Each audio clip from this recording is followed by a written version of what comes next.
That's awesome. Thank you. Anytime you need work. Well, you're there for me. I appreciate it. Yeah. No.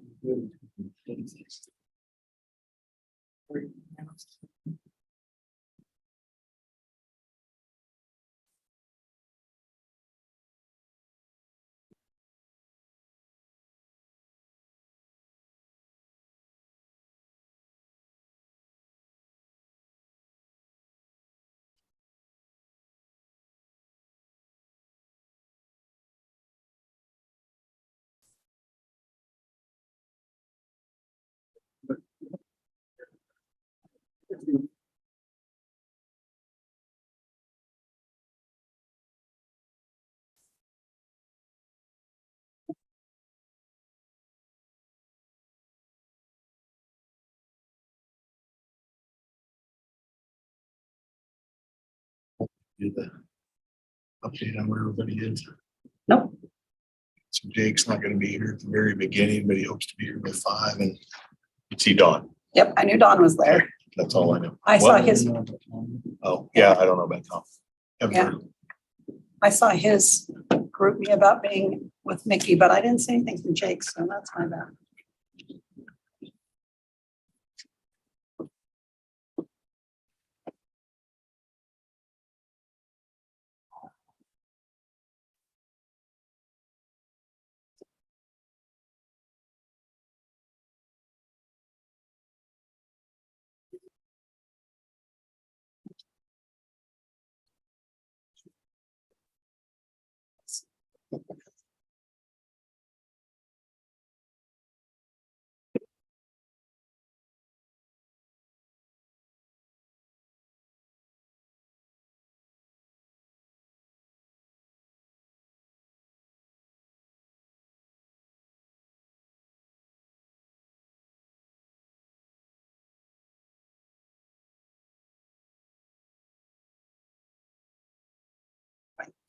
Okay, we'll call to order the study session of West Valley City Council. It is September 20th, 2022, 4:30 PM, and we are meeting in the multipurpose room of West Valley City Hall.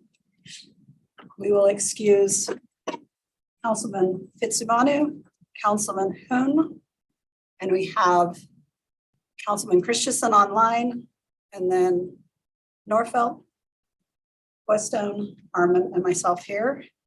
We're also joined with Mr. Pyle, the city manager, and Ms. Kamick is online and she is our city recorder. Jake, Councilman Fitzsimonu will be arriving late, so we'll note him when he comes in. We have the minutes from the September 13th meeting. I move for approval of those minutes. Thank you. Thank you. All in favor, please say aye. Aye. I saw Don say it. Okay. Those pass. We have our regular meeting tonight. Were there any changes or does anybody have any questions? No changes, ma'am. Okay, questions? Discussion? Okay, good there. We'll go to our resolutions. We have resolution 22-144.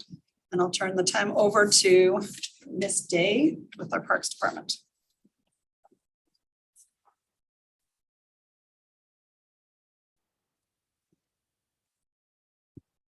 Good evening, Council. I'm excited to talk to you about this particular resolution for this property purchase for some new park property. And just to kind of refresh everybody's memory a little bit, this is in accordance with direction that we received from Council almost 2.5 years ago. And I know you've been wondering when this is going to come up, but that directive was on land acquisition. So we started looking at land throughout the city that we could use for green space and park property to preserve that in West Valley City to make sure that we have that. Since that time, we have received a couple appraisals because it has been a little bit of time.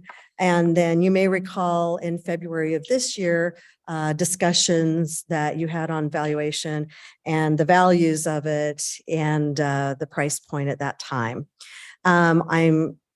I can show you on this, you can see the price point is actually a better price than what it was in February when you had that discussion. And that is because that the property owner, the Brock family, wanted to keep a little bit more property for some farming. And that's why we have this up here so you can take a look at that. The red will remain with the Brock family. The rest of the sorry, I can look at it on my screen here. I always forget that. The rest of it, there's a little sliver to the northwest. And then you have the rest of that section of Brock property. Is that clear? Is there any explanation needed? Okay. Then if you look to the northeast corner, there's a little piece of property there. That is property that the city already has. For a park, it's 0.47 acres, just not very big. And so we've been holding off, hoping to get a little bit more property. So we were really excited when this came up as a possibility. And so with that, the Brock property that is on this resolution for purchase is just over 4.7 acres. And you add the 0.47 that we already own onto that, and we're just over 5 acres, which is a great size park for this neighborhood and this community. And this is one of the districts that doesn't have a lot of parks for the population there. So this was an area that we were interested in. And Mayor, I know that you asked a while back when we were talking about this in one of my presentations about the Condi property. And we actually started with them before our conversations with the Brock family, and just wasn't fruitful for us on that. So with that, I would like to recommend approval of this resolution to maintain and to purchase this property so that we can develop a park on there. Are there any questions? Any questions from the council? Will people be able to access from the west? Park? Excellent question. No, they will not, because you can see where the Brock property, that's where they have some of their outlying buildings and things that they use. So that won't be an access point. We feel that you're going to have access points really on the east side, and then you can kind of see a stub street on the northeast. You see that comes in currently to our area, the parcel that we already own. And so you'll have some access there as well. So, and we will be creating some parking. This is similar in size to Westview, if you're familiar with that. Any of the parks of this size, we do provide some parking and restrooms, that type of thing. So we will have some parking here to avoid any of the extra parking along the streets and in front of the home. So that is taken into consideration as we will be looking at the design for this park. So the homes around there are most of them were built in the late 70s. Well, if you go further east, those are from the 60s. The neighborhood to the south, 2000, right? Yeah, I'm not sure. Yeah. I'm thinking that a lot of the houses around here are older families. Any plans on putting pickleball courts in here? We can certainly look at that as part of the design. If we do in a park this size, we try to, like, we're not going to put a lot of courts, right? Because that is a draw for people from outside the area. And then you will have parking in front of their homes and that kind of thing. So we try not to do that.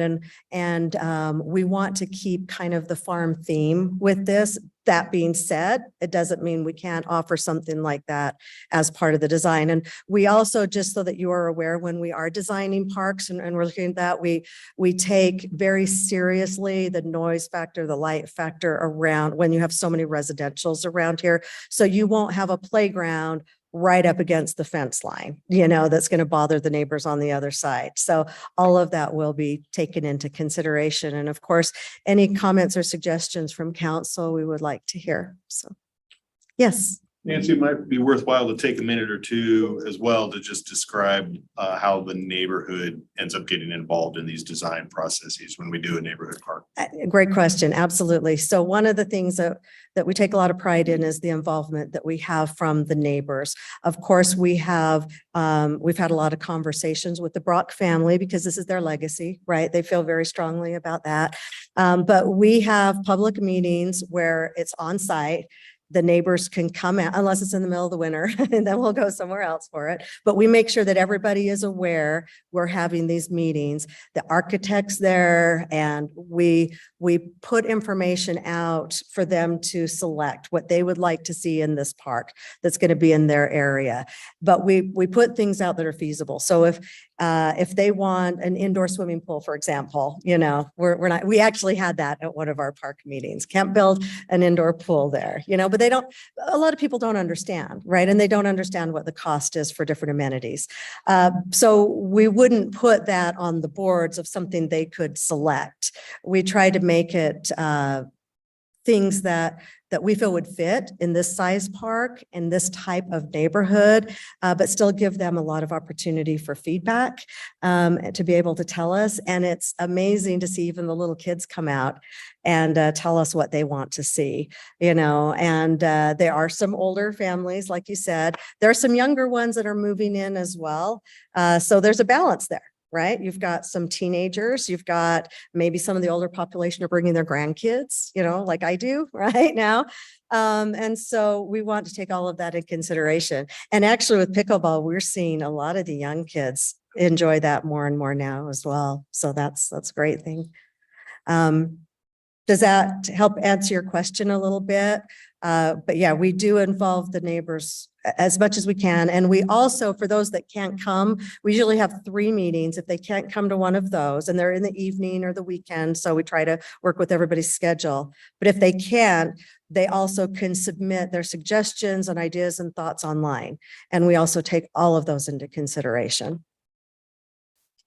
I'll second the pickleball courts. But then also the little thumb that sticks out that we're buying from the Brocks. Mhm. Is there a reason why we didn't just square that off? And We talked about it with them, and they just really didn't want that much more land. Initially, and you probably saw this initially when we did the first appraisal, as a matter of fact. So this was in October of 2020, so almost 2 years ago. We were getting 5.5 acres because they didn't want as much of the property to the south either. But then in conversation with some of their kids, and so we worked more than just with Fred Brock, we've worked with his children as well, his adult children. They wanted to maintain a little bit more space, but not all of it. And so we are going to make sure that what is designed in that area is not something that will be a problem area for kids to, get into trouble because they're kind of hidden in there. It might be, we want it to still be aesthetically pleasing to the neighbors that are on the other side of the fence, but designed in such a way that it's not going to be an activity area necessarily. So that's a big part of the design feature. Yeah. That's an excellent question. Okay, my question, Oh, yeah. how soon are we going to be able to build the park on it? So that comes down to funding. Yeah, that's Icy Smile here. That's we have several parks, as you know, that we're working on and that will come next, like the Newton Farms. Had to think for a second. There's a couple parks like that. That are kind of first in there. However, based off of a theme, like if we keep with the historical farm, I shouldn't say historical, but have elements for people to understand the farming aspect and kind of that Brock legacy. There may be some grants out there that we can receive to help fast track that. Sometimes when you design specific use type parks, it's a little bit easier to find funding for that sometimes. So we'll work as hard as we can to try to get extra funding, which will fast track it a little bit more. So I would say ballpark, we're probably about 3 years out before we could start. So Right now. are we going to lease the property back to Brock's and let them farm it so that it's not a maintenance problem for us, or are they done farming? Well, they're kind of done. I didn't know But, where Fred was on that. But we have talked to them about it, and they might do that in a few areas because it actually helps us. Oh, I The know, more it that's- stays farmed, the better the soil is. So when we get ready to develop it, we've got amazing soil right there. We don't have to bring in as much, and it will actually sustain our development better. So if they don't, can we look for somebody that would want to lease that and put whatever on it, whether they do a hay 1 year or something, or? Yeah, we absolutely can. turn it- That's something we've talked about in other areas before. And so we would absolutely pursue that and see if there's some farmers out there that would like to do that. But it sounds like they're not opposed to it. You know, it sounds like they have some people that are already farming a little piece of that might want to expand it. So that is ideally what we would like to do. So we're going to work on that. So yes. Back to the construction schedule, and I know this kind of puts you on the spot. I can't remember the answer either, but on our impact fee list or construction list, how many projects are on there right now and how far out are we? So outside of what we're already doing, so already doing the Sunset Hills, Wood Hollow, Rocky Ridge, we've got several projects that we're working on right now. So Right. outside of that, I want to say we probably have about 5 or 6. I was gonna say, we're usually in the neighborhood of around a half dozen projects Yeah. on there. Yeah. And so, you know, some of them are smaller.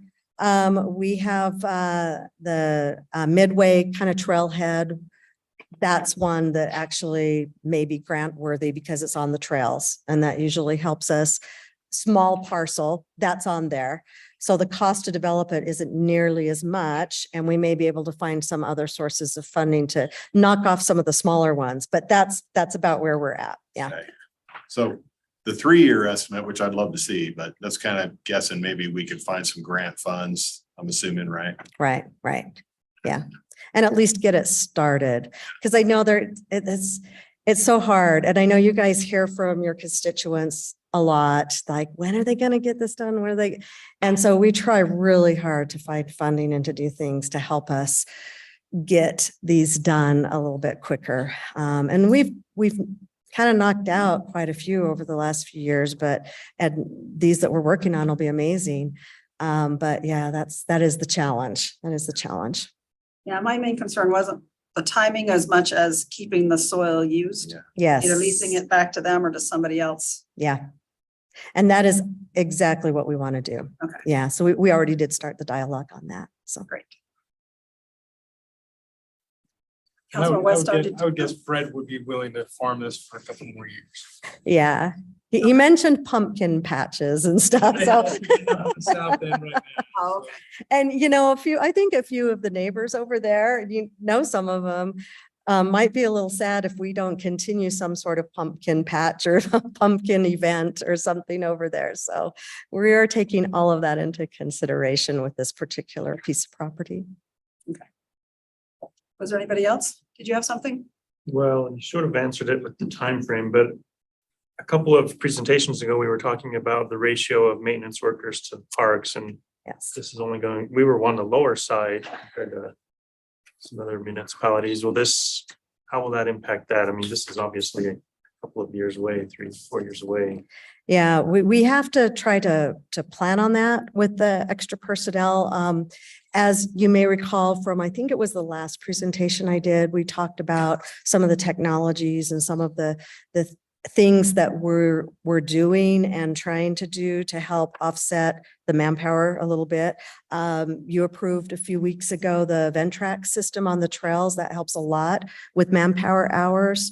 And so we're trying to do things that will help reduce the manpower hours on what we're doing right now. That being said, we still will need some extra people as we develop some of these green spaces. And it's only a matter of time before there's no more that we can develop. And so there will be a cap at some point, and that's hard to think about, but that's part of our planning. and communication. So. Seeing nothing else, thank you so much. Thank you. All right, our next one is resolution 22-145. Mr. Pyle? Thanks, ma'am. So this is one of those one item consent agendas. There's really nothing too particularly interesting about this. There's not a lot of expense. This does have to do just from an interest standpoint with that apartment project there on 38th South, which comes on the corner of 27th as well. So pretty typical public sidewalk easement. They need a little bit more property for making those improvements when the project gets started. Okay. Any questions on this one? Okay, we will now move to our consideration of application SD 2-2022. And we'll turn it over to Mr. Lehman, and he is online. Thank you, Mayor. Steve Lehman with the Planning and Zoning Division. So this request is from D.R. Horton regarding a proposed dedication of right-of-way along 4100 South west of U-111. I wanted to bring up this illustration first, and then we'll get to the other PowerPoint. This is a project that is being reviewed and actually built in the Magna Metro Township. And it, as you can see, involves a variety of residential uses here, as well as the new home of the Cypress High School, the large area at the bottom of that map. One of the critical components as we get going with their development west of U-111 is a connection at U-111 and 4100 South, which is, you can see the intersection there at the right side of the screen. And then east of that is proposed development by Ivory Homes. And so we are reviewing that in relation to our existing right-of-way on 4100 South. So that just kind of gives you a flavor for some of the development that is occurring in the area and why the request to dedicate right-of-way to West Valley City. So I appreciate Ken for bringing that up. And if we have the other PowerPoint, Ken, we can go to that as well.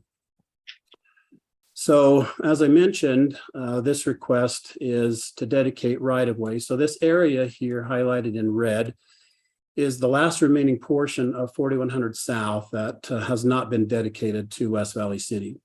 So the area on the east side adjacent to U-111, that little triangular shaped piece, and then the rectangular shaped piece constitutes the dedication that will be part of West Valley City. While we're on this slide, the property owner to the north there, you can see some outside storage just east of the tanks. That particular property owner was kind of a holdout for a little while, a couple of years, did not want to participate in the dedication. And so that issue has been resolved. Salt Lake County condemned that portion of property. So we are able to get a good alignment at the intersection. So we just have a couple of slides to show you, to give you an idea about the property. So this first one is looking due west from 4100 South. The property that we just spoke of to the right where the green pipe is was not a willing participant, but that issue has been resolved so that we get the alignment that both administration and the Public Works Department needed. The next slide is looking to the southwest of the property. So you see the dirt road just off to the right-hand side of the slide. That was the alignment that was proposed originally by the developer to connect in with U-111. As mentioned, we did not like that alignment. We did not want an angled approach coming into the intersection. And so that has been resolved for a more traditional alignment. And the next slide is looking back across the property. The tanks there in the distance are a part of Magna Water's storage facility. And then I believe the next slide is the subdivision plat itself. Well, going back to the aerial, you can see this little triangular shaped piece here in the corner or just off to the right side of the plat. That little section and the triangular section or the rectangular section on the west will be dedicated to the city. And the next plat, although not part of this application, is going to be reviewed or has been reviewed by Salt Lake County or Magna Metro Township.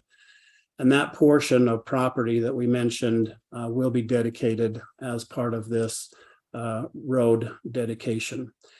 So in summary, the request is to dedicate right-of-way on 4100 South west of U-111 for the purpose of providing access to the future development in Magna Metro Township. I should also point out that there is a great benefit to West Valley City as well. The city has approximately 90 acres of land south of this right-of-way that would then open up for future development in West Valley City as well. And that is my report. Okay, thank you. Turn it to the council for any comments or questions. Steve, I had a question which just came to me. We talked about this a little bit over the last while, but it didn't occur to me to ask, why is the triangular piece above our triangular piece? Why is that not being dedicated to us? Does Well, that not fall in West Valley? Yeah, so it will be part of West Valley City's plat. The property does fall within the Magna Metro Township right now. So the dedication will actually be to them, but it is public right of way. So Okay. under where it says parcel A, it is hereby dedicated to the Magna Metro Township. So it just won't fall within our jurisdiction because it's within Magna's jurisdiction right now, but it will be dedicated right of way. And when that road is completed, when it's all said and done, it'll follow our other boundary type roads where we're responsible for the half of the road maintenance on our side and Magna Township the other. Correct. Yes. Okay.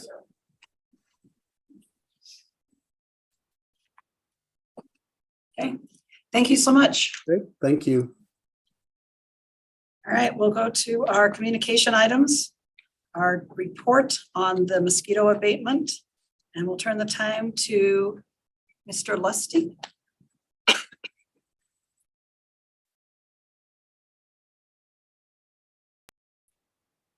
I was hoping you guys would let Dan go first, but that's all right.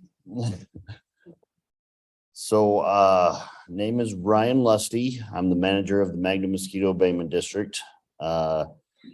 Janice Fisher is the board member that is appointed from this body to our district.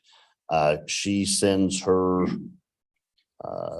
regards. She can't be here today, but she just wanted me to tell you how much she appreciates being on the board, and I will say we appreciate having her on the board. So thank you for that. So basically, with the mosquito abatement district, every year is different. Nothing ever is the same, whether it's from numbers of mosquitoes to hiring people to equipment failures or anything of the like. So just a really quick overview of what we do. I think I've given this part before, but that picture that you see on your right is just a small pond over in West Valley. And you can't see it very well, but it looks very cloudy and dark down in that water. Every one of those is a mosquito. There are millions of mosquitoes in that pond. This was actually a trial that we did on a product to see how it would work. And I don't have the pictures of the after, but we have a lot of pictures of the mosquitoes being dead after we did our trial. So it's nice to see that. It's nice to see that some of the things that we do work. There's a lot that goes into larval control though, and I won't get into all of it, but most of what we do is this. Day to day, this is what our crews are doing, taking care of the larvae before they become adults to spread disease. So we want to do that. Some of the things that involve us are involved in that, besides the ponds that you see out and about. We also go through the neighborhoods with bike crews to treat catch basins. We dip in those gutter areas to find what we can in there. South Salt Lake actually does a lot more of this than we do. We have, just for your clarification, Magna Mosquito Abatement District controls everything 4800 west to and everything basically into Magna and stuff. So 4800 west in West Valley City to the Magna border is us. And then 6600 south is our north border. So if that gets it in your mind of where we're at and in comparison to South Salt Lake Valley. So anyways, another part of larval control is backyard ponds. This list grows and basically grows every year. We have a list of people who want us to come and treat them every year. Some people who remove their ponds, other people bring them in. It's a changing process, and every year we get in contact with these people to see if they need us to come and help them with their ponds. So after we do the larval control, we move on to the adult trapping. We put traps throughout the district to see what kind of adult populations we have. And from that, along with our testing, we basically take all those traps, pull out the mosquitoes, sort them into species, and then test those mosquitoes for disease.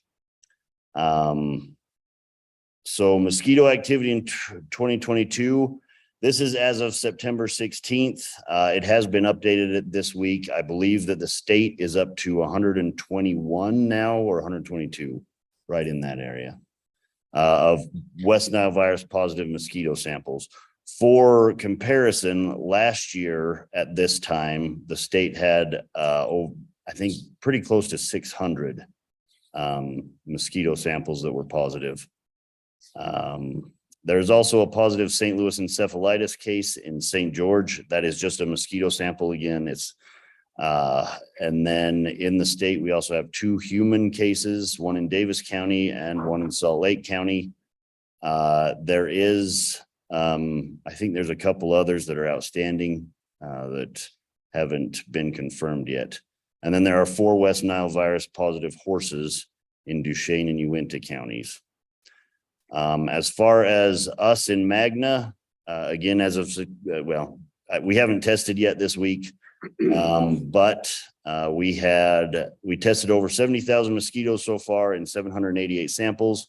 21 of those have been positive for West Nile virus. We also test for St. Louis encephalitis and Western equine encephalitis and haven't seen any positives for that. So, and again, for comparison, we had 572 samples that we tested last year with 30 positives, roughly about the same time of year.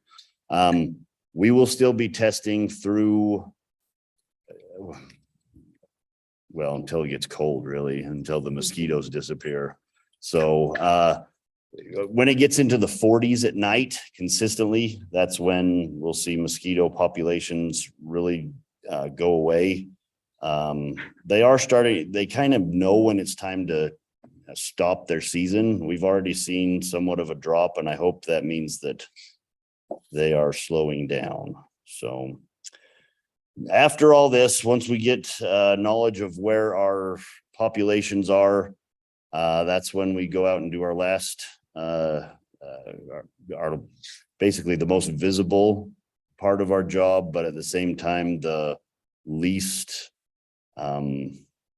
basically we spend the least amount of time doing ULV treatments than any other part of our job.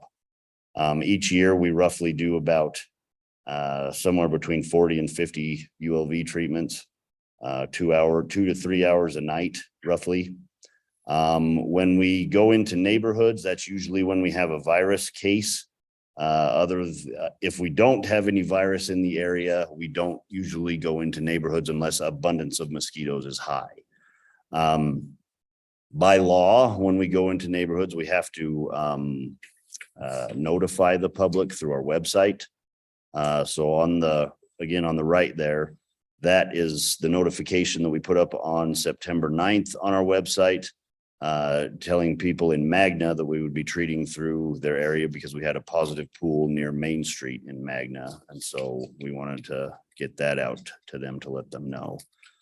So that is basically, oh, well, I guess we got this too, sorry. We also still do a chicken program in Magna. We have 12 chickens into 3 flocks, 4 birds in 3 different locations. We test their blood every 2 weeks. We have not had a positive chicken this year. The reason that we do this is because mosquitoes and animals tell us different things, okay? So with mosquitoes, we basically can tell that the virus is present. That's why we test mosquitoes. We test chickens because that means the virus is being transmitted, if that makes sense. So that's why we do chickens. In 2021, there were 4 positive chickens. All of those were in Magna. This year, there are no chickens positive so far. We just bled them yesterday, and we will get the results of that on Friday. And hopeful that we won't have any positives. So, whoops. And I believe that's it. Okay, do we have any questions? Can residents sign up to receive notification through email or text that you're going to be doing the ULV? We haven't done that yet. I know that in Davis County, their mosquito district is started doing that. And we want to do that. So if I would like to get that into our program. Yes. I don't know if South Salt Lake does that or not, but Any idea how many people visit your website? from what we've seen, it's roughly about 3,500 a month. Really? So that's what the numbers on it say. So, yeah. That's a lot more than I would have anticipated. How about you? Same? Yeah. Yeah, so, It surprises me too, I'll be honest. So, but yeah. Okay, You said the mosquito populations were starting to die down already. Is this about the normal time of year they would, or is that unusual? no, this is usually like, I'm expecting them to keep going for a little while. It's because it's so warm. However, usually right about this time or maybe next week is the normal time for them to really disappear. So we'll see. did the 107 a week ago give them encouragement to stay around? So, what? I don't get that. Oh, the 107 temperature. Oh, yeah, yeah, that definitely did that. So like I was saying earlier, there's a lot of different species in our district. We have about 12 species. There's 3 that we really focus on when you have those rains and stuff like you do, and then the heat. This one species that is a mean biter that people see a lot because it's out in the daytime. That is the one that comes out a lot, and that's the frustrating one. Little yellow mosquitoes that bite hard. So they don't carry disease though, so that part's good. Oh, good. Yeah. Okay, thank you so much. Thank you. We will now turn the time over to Brian. I'm not gonna get it right. Hogard? Actually, so Brian was unable to make it. I'm Dan McBride. I'm his assistant manager. There you go. So we'll kind of do his spiel of everything. Ryan pretty much gave everything that I needed to tell you, at least information wise. So we're just going to skip right into the fun numbers. The very first thing I do want to talk about is when it comes to our staff and our board, we're a slightly larger district in municipality wise. So we actually cover roughly about 21 different municipalities. We do share West Valley with Ryan. And we run a crew about 25, and this can include about 5 full-time staff. So we have district manager, an assistant manager, a biologist, IT, GIS analyst. I have to get that one right. And then a fleet supervisor. And then from about March to about the end of September, as Ryan was talking about, that's kind of the season for mosquitoes. And that's when we run the majority of our seasonal staff. And they're kind of broken up into about 5 different teams. We are governed by a board of trustees. These are our 18 board members. You can see the smiling face of Councilman Don Christensen, who serves West Valley very, very well on our board, even when he does travel to California during these kind of meetings. Ryan already talked a little bit about surveillance and West Nile virus testing. We do almost the exact same program that Ryan does. We do run about 6 traps in our portion of West Valley City a week. We've tested roughly about 1,091 mosquito pools. Just as a reminder, those are kind of the groups of mosquitoes that can carry West Nile. And the number of West Nile positive pools we've had is actually 20 in West Valley City. So we've actually seen a little bit greater of a number in West Nile virus in the area that we are testing in West Valley. We kind of split everything up just as Ryan was talking about, kind of based on what's urban, what's rural, what's catch basin. This is our urban crew. They're the ones that are doing the pond inspections. These are the ones that are in people's backyards, doing horse troughs. We've had 64 pond inspections this year, 69 horse troughs that were treated. And then we also run what's called a tree hole program. There's a kind of mosquito that kind of likes to hang out and lay her eggs in the old growth trees. And so we actually have a crew that will climb up those trees and look for them. Our bike crew, we do have a really extensive bike crew catch basin program, and you can kind of see that based on the numbers. So we inspect about 20,000, a little over 20,000 catch basins in West Valley City alone. Throughout our entire district, we're running at about 280,000 inspections, and then we've had 6,737 of those gutters and catch basins where we've deemed that we need to do some kind of control. Now, control can mean a number of different things. It can mean that we're contacting West Valley City to do a clean out, or we're doing some kind of chemical control, pesticide control on those. We have a rural crew. A lot of our rural crew kind of focuses on the side of West Valley City that has the river. A lot of the big nature walk areas, the Redwood Nature Walk, down kind of by on the other side of the river of the state jail. We have guys that will go in, they'll look at the marshes, and that's where we see a huge number of our mosquitoes coming from, is right in there. We also kind of go around Decker Lake. The rural crew is also in charge of a lot of the golf courses. So Stonebridge Golf Course, for example, you'll see my guys in there pretty often. We check about 192 individual sources a week in West Valley City, and those can range anything from a puddle to about 20 or 30 acres worth of water. And then we've done about 209 treatments. So that's a chemical treatment. We're using pesticide to try to control those larvae. This is not the adults, these are the larvae that what Ryan was talking about. We also run kind of a unique program where we are targeting more of a unique little bug called a black fly, or a buffalo gnat, it's sometimes called. They're little tiny black flies that will fly in the face of livestock a lot of times, of pets, even humans occasionally. You see them a lot when you're down on the river or near some of the canals, or in kind of more of the agricultural areas. This is something that we've been doing for a long time, and we're always kind of evaluating it. But about once a week, my guys will go through, and about there's 16 sites that we're always kind of just monitoring the populations and just trying to see if that's something that we need to do. And then ULV, truck fogging. As Ryan said, and I can't emphasize this enough, this is kind of our last ditch effort to control mosquitoes. And so it is something that we really, I would say 5% of our focus is on this part right here, because this is really for disease management. When the mosquitoes are in the air, we would much prefer trying to control them before they become the adult mosquitoes that are buzzing around.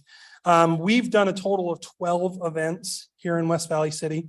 Majority of those events have been around the Stonebridge Golf Course, and then a couple near the river, kind of by the Redwood Nature Walk area.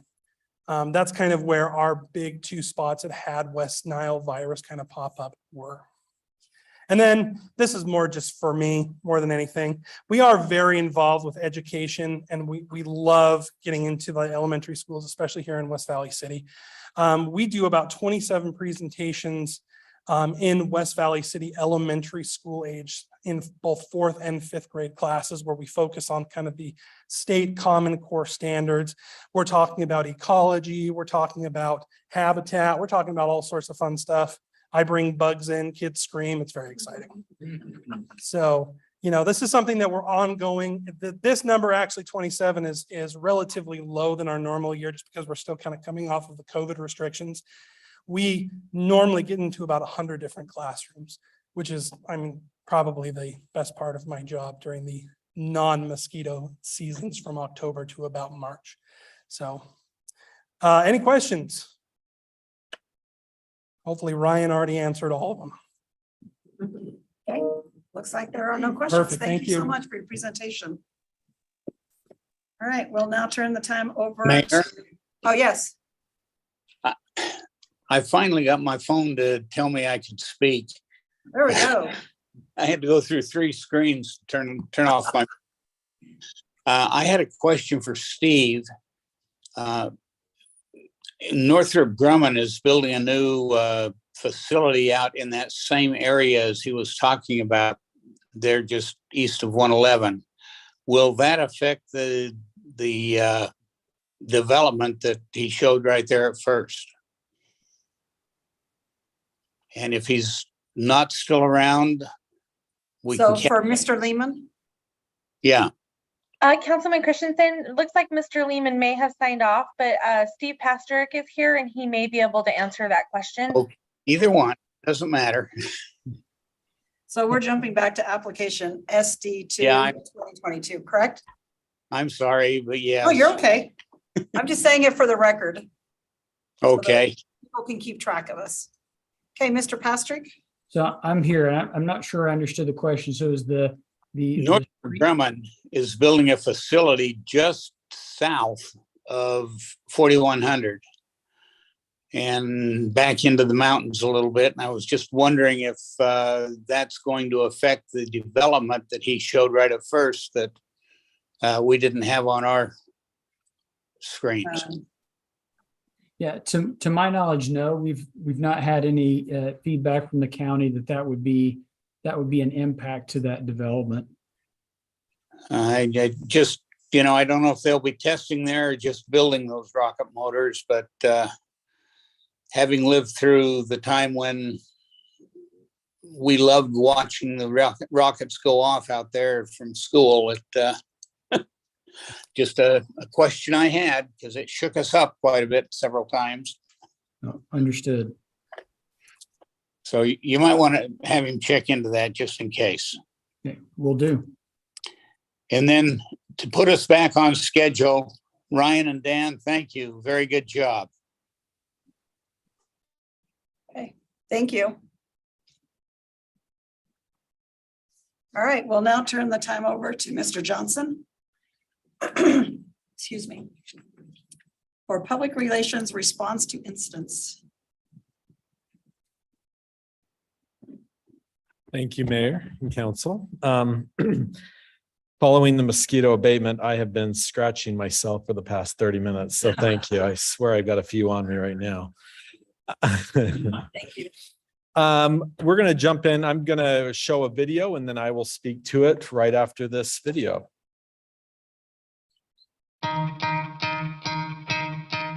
And now we need to stay strong.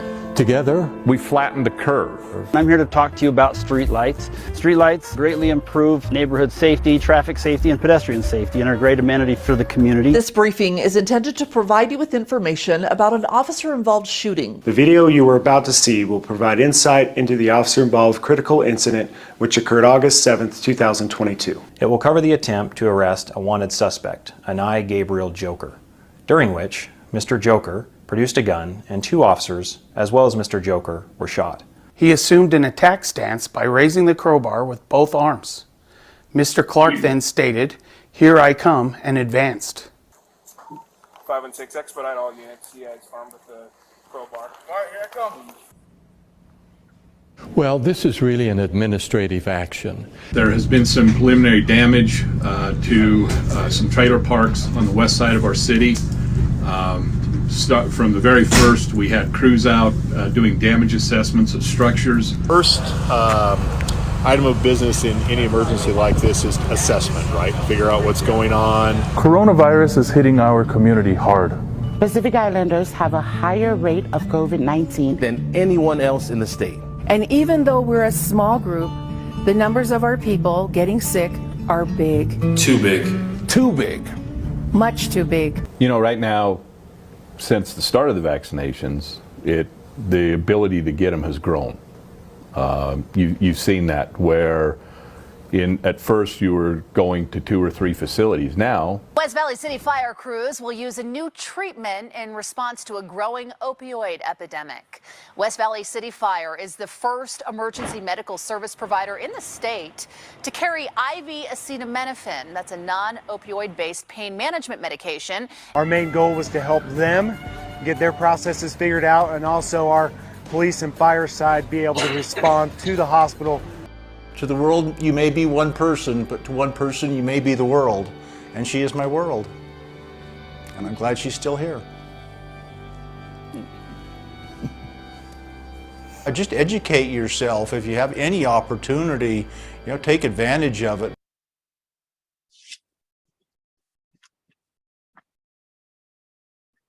So I wanted to give you a little background into my team and the work that we do here in the city. I was brought on, it's been about 9 years. I was in the private industry and did crisis communication for a private company that worked overseas and did work there. And starting here, working with Wayne and with administration, I wanted to build a team that could handle a crisis, but could reach our residents at all times with the latest and keep them informed and keep them up to date. So we had Aaron Krim, who has been here for 20 years and is known truly as an expert in website, graphic design, and social media. Brought on Roxanne Vianuku, who was an award-winning reporter. And when we hired her, I still remember us hearing from different reporters and from different cities saying, what did you guys just do? We've not seen reporters go to work for cities. So that was a real coup getting Roxanne, and it's one that we've seen a little bit more over the last few years from other cities trying to copy it. We then brought on Matt McKella, and you probably have had a microphone or a video put right in your face of Matt doing videos. Matt was also an award-winning videographer that we stole from the media's from the media as well. So I have a team that is very talented at the work they do, and I'm excited to have them. And I wanted to go over a few things of kind of what our role is in a crisis here in the city. So the first one, and the one that most people are aware of, is, I am in control, is an officer-involved critical incident. So this involves anytime a police officer, when there's a shooting or anything involved with our police. And our role begins pretty much at that point where we take the body camera footage, we go through it with administration, we go through it with the police department and identify what's going on. The challenge that a lot of cities go through is when they have an OICI, is they have grandma requests to produce the body camera footage. That's all well and good. And a lot of cities push that out. Some take a lot longer. Ones like Salt Lake get it within 10 days and they produce it out. What we do, and under the direction of administration and with our police chief, is we take that footage and we break it up and we try to find exactly what happened in that incident working with our police. So in certain situations that are missed in a blink of an eye when you're showing a video, we're able to identify it. And here's a couple of instances where a lot of people, when you watch the body camera footage, you did not see a gun because it was so quick. When you go frame by frame, you can see, as long as the body camera is showing it, you can see all of it. So on this, where it was a split second, you can actually see the suspect grabbing the gun of the officer. And we highlighted the show so that people can understand what they're seeing. When a city just puts out the body camera footage, you have reporters who are pressed for time and they look as fast as they can and they come up with a story that they're telling. One thing that we wanted to do was be able to tell our story. We're not trying to fill the words of what we think happened. We're just showing what we see and being able to relate it to those that are going to watch the body camera footage. One of the first times that we did this, I was in Salt Lake and met with the PIO there in Salt Lake. And we were talking about different things. They had just had a shooting, and we had come out with a body camera footage along with the whole incident report, which are usually about 9 or 10 minutes where we kind of capture the whole thing. And I remember the PIO looked at me and she said, "Why did you guys do that?" And I said, "Well, when you come out with just the body camera footage, you miss a lot of it." And she goes, "But how did you do that? We don't understand that. We don't have the technology to do here in Salt Lake." And so I kind of laid out kind of everything that we did. And she goes, "We've got to look at that," because they would give all of the body camera footage and then they would do a write-up. We did it with a video, which people will be able to see. The thing that's been interesting too is a lot of times when the reporters report on the story, they're taking verbatim a lot of the words that we use in the video, that our chief uses, that the officer uses, or that Roxanne uses when she presents it. So that's proven to be a very effective and something that we're very proud of, I think, as a city, that we're able to get out good quality information to our residents and to the public at large. Telling our story. One of the things that is important for a crisis that we see is when we were going through a lot of unrest in 2020, we were tasked by Mr. Pyle to be able to show our police in some way, get the word out about what our police do. And we started this Inside the Police Department video series, where we went to every department, we went to various aspects of the department and did 3 to 5 minute videos to show who we were as a city. So that when residents saw it, they could first off be proud of us, but if anything happened down the road, they'll remember everything that we've shown them and everything that our police department stands for, and continue to develop that trust. I think we're at about 10 videos now that are used. And if you all remember the canine issues that came up with one of our sister cities, that they had a lot of problems with their canine unit. They ended up shutting their canine unit. But when that was in the middle of it, we ended up doing a whole canine story on it that the media actually covered and started talking about how West Valley City is doing it right. So we're proud of that as well, that we're able to get out some good information. Some of the other things over the last few years, COVID, obviously, where we covered that a lot. One of the stories that we are very proud of, and it was that the fire department did, is working with the doctors to come up with that Tylenol answer to opiates, so that they could develop, so that they could help our residents or help the community get the needed medicines that they should have, but not have opiates if that was appropriate. And we were able to do a story, work with fire, and come out with that story that was covered by all of the media stations, and actually led to other fire stations reaching out to our fire department and others trying to get that implemented as well, which we were proud to support our fire department on all of that. So there's lots of different ways that we just want to be able to tell our story. Not every crisis is the same. A police shooting is very different from a change to Tylenol, but we want to make sure that those are big issues for certain segments of our population. We want to be the ones that are telling that story. Another incident is back in 2020 was the earthquake. There were many challenges that you would guess. That was a week or two after COVID had started. And we had an earthquake and we needed to get the word out about what was happening.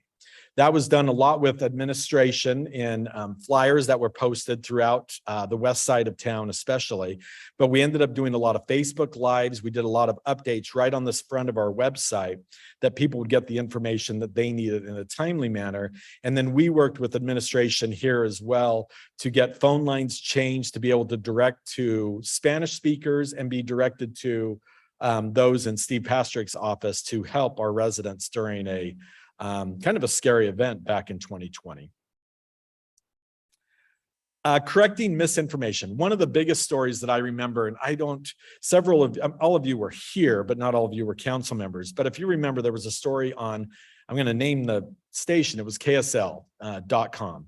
They did a story that a national blog basically listed West Valley City as the most dangerous city in the country. That's as crazy as it sounds. And we saw that. And I still remember talking to Wayne and Nicole, especially at 6:30 in the morning saying, what is this? What is going on? So our team went out and did all the research. We reached out to the blog, but the first thing we ended up doing was calling KSL. And I ended up having many conversations with the director of KSL about why it was so inappropriate to run a story that was not a story. It was a blog with misinformation and many, many other things. And it was a brutal couple of hours because I could tell Wayne was not happy at all. And I like keeping Wayne happy as a boss. But I knew that we needed to get this information corrected and do it quickly. And KSL later that morning came out and ran a story apologizing for that blog post, apologizing for the news story that they did that was a blog post that wasn't accurate and was completely wrong. And that was a huge win for us, but it also showed how damaging a news station can be when they post erroneous information about our city. That happens a lot. It seems like once a week we see a picture of a story that has our police car on it, and it's a West Jordan story. We end up calling it in and saying, guys, this was West Jordan. Why do you have our police car in this story? And they apologize, change it out. A lot of times the little byline will say West Valley City, and it happened in Magna. These aren't, in the whole scheme of things, these are very, very small things, but for the image of our city, it's important that we're not being lumped in on things that have nothing to do with us. And so we are very adamant about making calls to change misinformation when it's out there. So a lot of times we are fact-checking the media and fact-checking others and making sure that it's accurate information about our city. So those are just a few of the ways that my team works behind the scenes. It's sometimes hard. All of my team knows, and we try to give each other time off. But if a crisis happens on a Saturday or a Sunday, they're ready to go because time is of the essence, especially when we have a big incident where we know a grandma request is coming, we have to get the information out. So I'm very proud of our team, and I'm proud of our city that allows my team to do its work. So any questions on what we do? I'm happy to answer any of that. Okay, thank you, Sam. Thank you. Any questions from the council?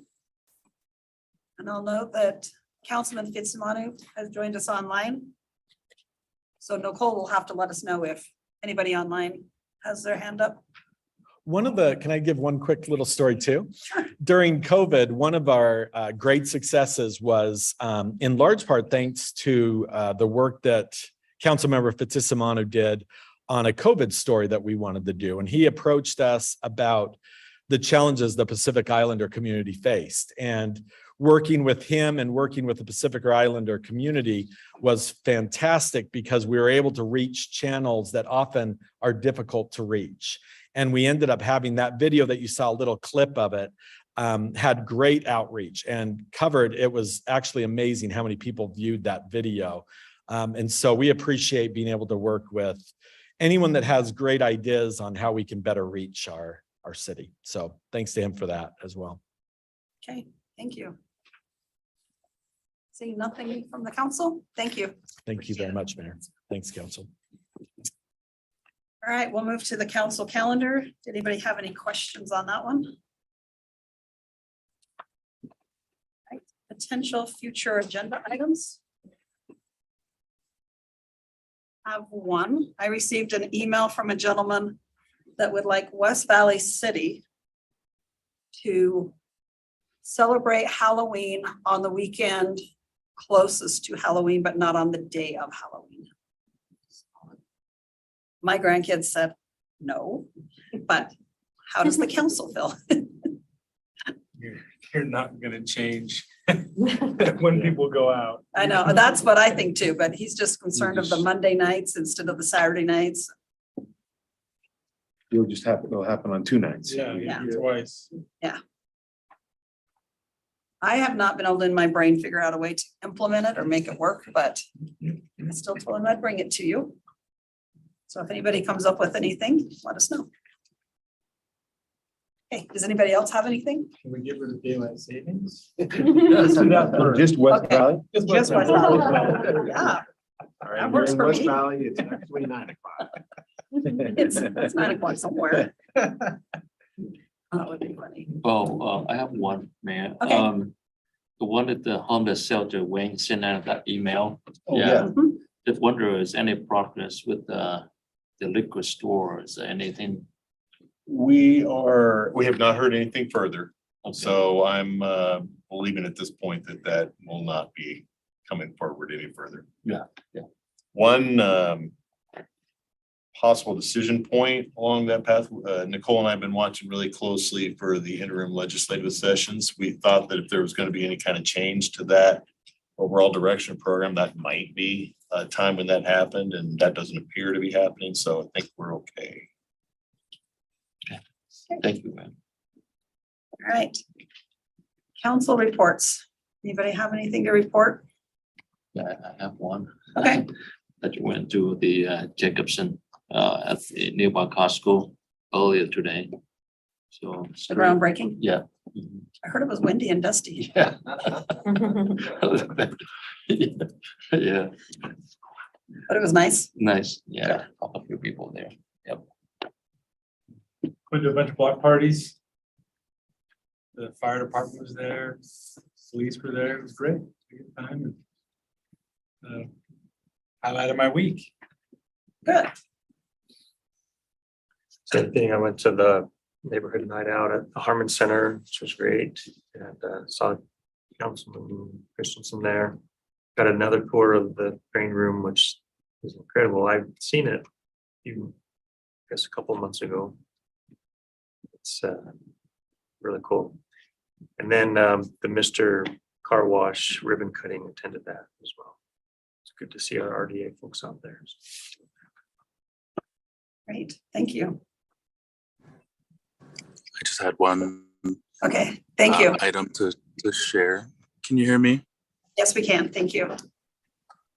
Yeah. In my day job, my catchment area covers from McCady Hospital up in Ogden down to Utah Valley Hospital in Provo. And this week, or last week, from Ogden and Orem and Provo, I heard mention of West Valley's My Hometown outreach model.